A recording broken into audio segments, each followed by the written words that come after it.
Hello student, very good morning. I hope you are fine. Welcome to expert classes by Manju ma'am. Student, सर्वप्रथम आप लोगों को मकर संक्रांति की हार्दिक शुभकामनाएं। काशी विश्वनाथ जी की आप लोगों पर कृपा रहे। जो भी आपके सपने हो, आप लोग अपने सपने को पूरा करें, आप अपनी मंजिल को प्राप्त करें। स्टूडेंट, तो देखिए स्टूडेंट, सबसे पहले आज देखिए, आज आप लोगों का क्या है, 14 जनवरी है। 14 जनवरी है और 16 जनवरी को आप लोगों का फर्स्ट पेपर जो है स्टार्ट होगा। फर्स्ट पेपर 5वें सेमेस्टर का है। तो देखिए स्टूडेंट, थोड़ा हेल्थ इश्यूज होने की वजह से हमने जो है टर्न टेबल पर ध्यान नहीं दिया, तो उसकी वजह से विलम्ब हो गया। लेकिन फिर भी आज मेरी कोशिश है कि आप लोगों का सेक्शन ए के इम्पॉर्टेंट क्वेश्चन आज आप लोगों का कंप्लीट हो जाए, और कल आप लोगों को मैं कोशिश करूंगी कि सेक्शन बी जो है इम्पॉर्टेंट क्वेश्चन आप लोगों को मैं दे दूं। तो देखिए, ये कौन सा क्लास है स्टूडेंट, जो बच्चे हमारे BA BSc 5th semester home science का ये पहला पेपर की बात मैं कर रही, फर्स्ट पेपर की बात कर रही हूँ। तो फर्स्ट पेपर का नाम क्या है स्टूडेंट, तो surface on ornamentation of fabric, यानी वस्त्रों का सतही अलंकरण। ठीक है, वस्त्रों का सतही अलंकरण, ये आपका क्या है, पहला पेपर है। तो देखिए पहला क्वेश्चन, देखिए प्रीवियस ईयर का क्वेश्चन हमने इसमें सॉल्व कराया है कि पहला क्वेश्चन क्या है आपका, कि परिसज्जा को परिभाषित कीजिए। स्टूडेंट, तो देखिए परिसज्जा क्या होती है। परिसज्जा का मतलब क्या होता है कि कपड़े की जो है साज सज्जा करना, यानी कपड़े में फिनिशिंग लाना। ठीक है, तो देखिए यहाँ पे क्या है कि करघे से उतारे गए वस्त्र पर विभिन्न विधियों के द्वारा जो प्रक्रियाएं की जाती हैं, जिससे वस्त्र का बाह्य रूप परिवर्तित होकर निखर जाता है, गुणों में वृद्धि हो जाती है, स्पर्श में चिकना, कोमल एवं मुलायमपन हो जाता है, देखने में सुंदर एवं आकर्षक लगता है, वस्त्र की कार्य क्षमता में वृद्धि हो जाती है, उसी को हम क्या बोलते हैं, परिसज्जा बोलते हैं। ठीक है, तो इतने सारे पॉइंट्स आप लोगों को याद रखना होगा कि पहले जैसे करघे से उतारा गया जो वस्त्र होता है वो क्या होता है, खुरदरापन होता है, वो मतलब एक तरह से ग्रे मटेरियल होता है।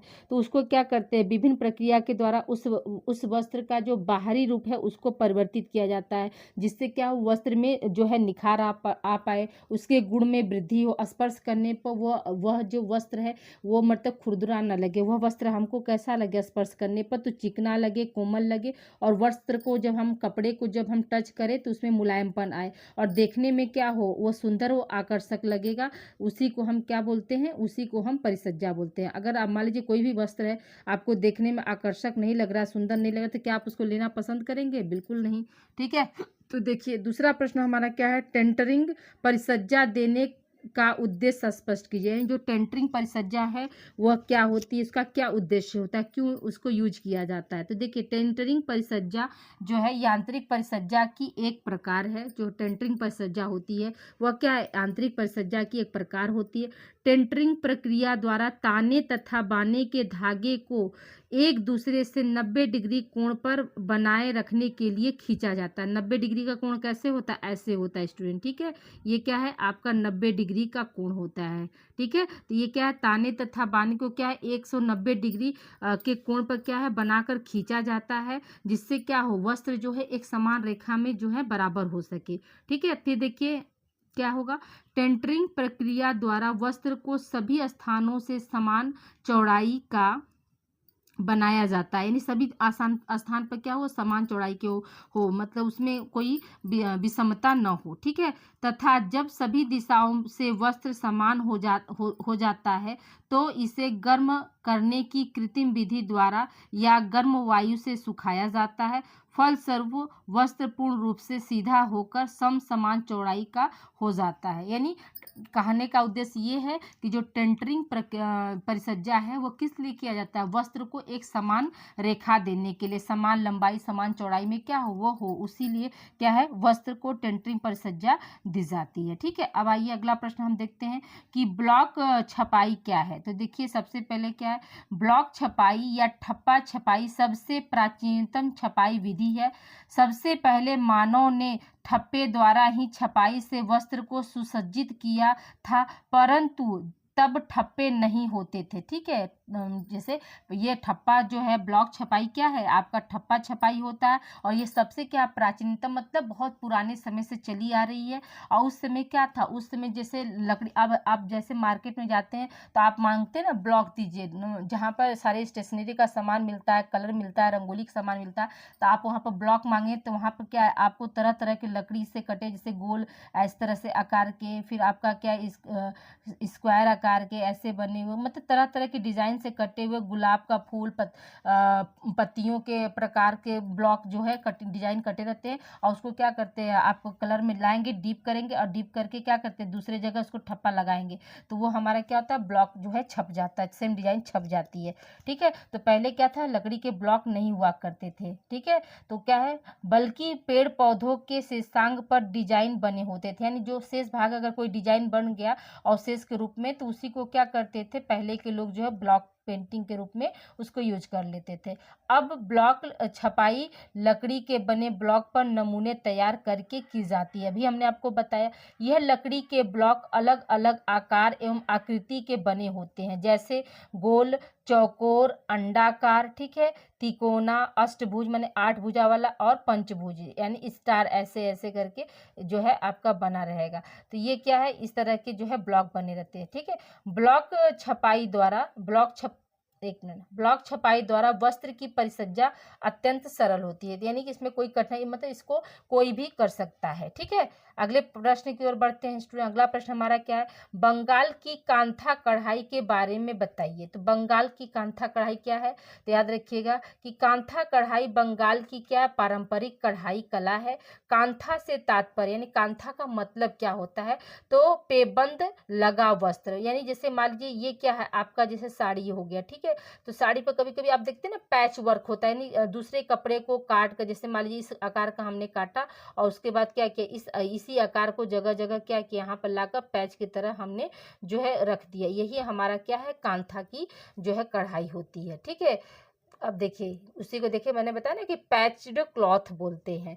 फिर क्या, कांथा मुख्यतः कांथा जो है मुख्यतः बंगाल की स्त्रियों के द्वारा निर्मित किया जाता है, यानी बंगाल की जो स्त्रियां होती हैं उन्हीं के द्वारा क्या होता है, कांथा की कढ़ाई जो है निर्मित मतलब बनाई जाती है। इसमें फटे पुराने वस्त्र, ठीक है, वस्त्र यहाँ पर वस्त्र जो लिया, जैसे साड़ी, धोती, चादर, टेबल क्लॉथ, पेटीकोट इत्यादि की कई तह में व्यवस्थित करके एक नया रूप दिया जाता है। जैसे कोई कपड़ा खराब हो गया, पुराना हो गया, फट गया, तो उसको क्या कर सकते, उसका कटिंग काट के जो है दूसरे कपड़े पर जो है उसको दिया जाता है, इस तरह का आकार का। ठीक है, इस ये आपका बॉक्स की जैसा, या कोई फ्लावर की तरह ऐसे ऐसे काट के, तो उसको क्या करना है, दूसरे कपड़े पर चिपकाना ही, वही क्या है हमारा कांथा होता है। अब देखिए कांथा के कितने प्रकार होते हैं, तो कांथा के जो है 7 प्रकार होते हैं।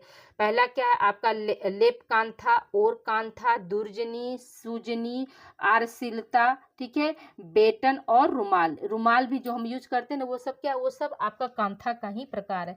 देखिए सुजनी का मतलब समझते हैं, जो पहले आप लोग गदरी जानते होंगे, तो पहले क्या होता था, जो गदरी पे है तरह तरह के डिजाइन बनाए जाते थे, हाथी, घोड़ा, फूल, पत्ती, ये सब, तो वो सब आपका सुजनी में आता है। ठीक है, याद रखिएगा।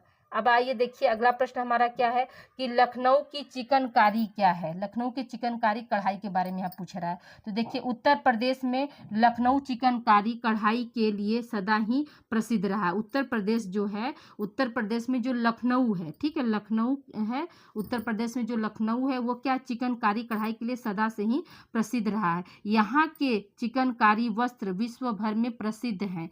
चिकनकारी कढ़ाई में शैडो काम, यानी मतलब शेड दिया जाता है, किया जाता है, शेड काम से जो है चिकनकारी कढ़ाई होती है।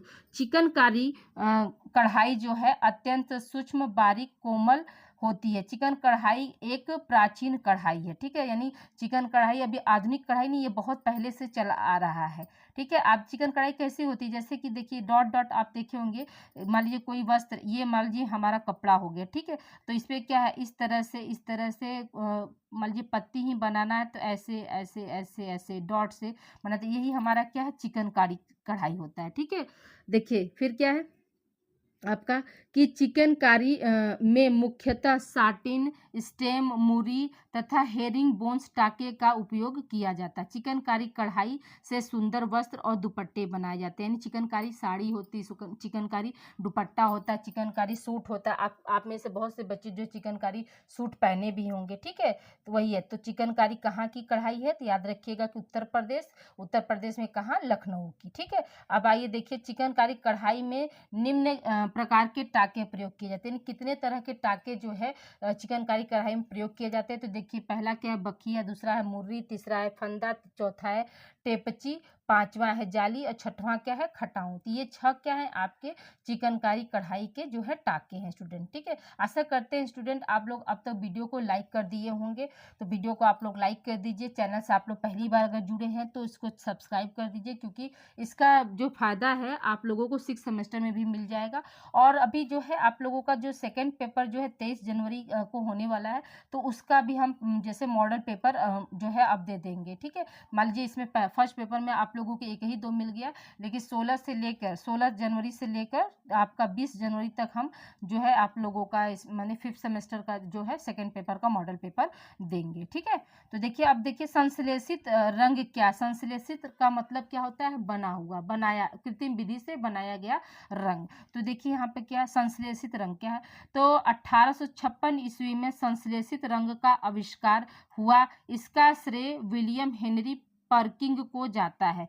वह अपने प्रयोगशाला में एल्निन से क्विनीन तैयार करने में मग्न थे, यानी वो बनाना कुछ और चाहते थे, लेकिन फिर क्या हुआ, अचानक ही क्या हो गया, अचानक ही उन्हें संश्लेषित रंग प्राप्त हो गया, ठीक है। यानी करना कोई एक्सपेरिमेंट वो कर रहे थे किसी और काम के लिए, लेकिन हो क्या गया, कोई और काम, ठीक है।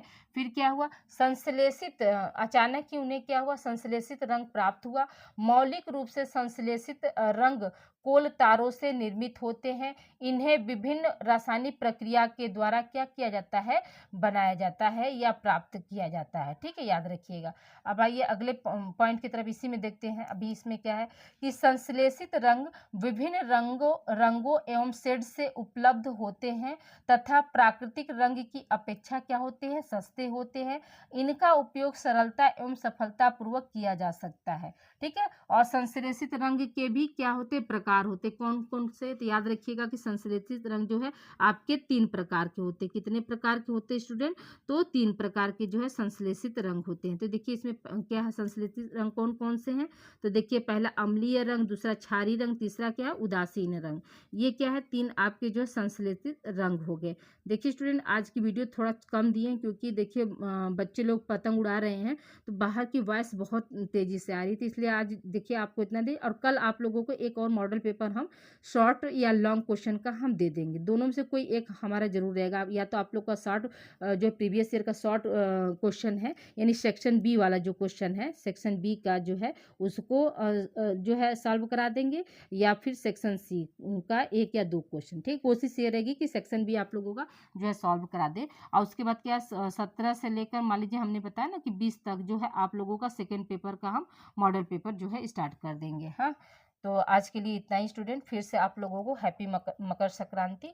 आप लोग अपना ध्यान रखिए और लाई ढूंढा पट्टी खाते हुए इस वीडियो को आप लोग अच्छे से पढ़ लीजिए। हो सकता है कि अगर रिपीटेड रहेंगे क्वेश्चन तो आप लोगों का जो है 10 नंबर डन है, ठीक है। मिलते हैं हम अगली क्लास में। Thank you for watching. अपना ध्यान रखिए और एंजॉय सेशन।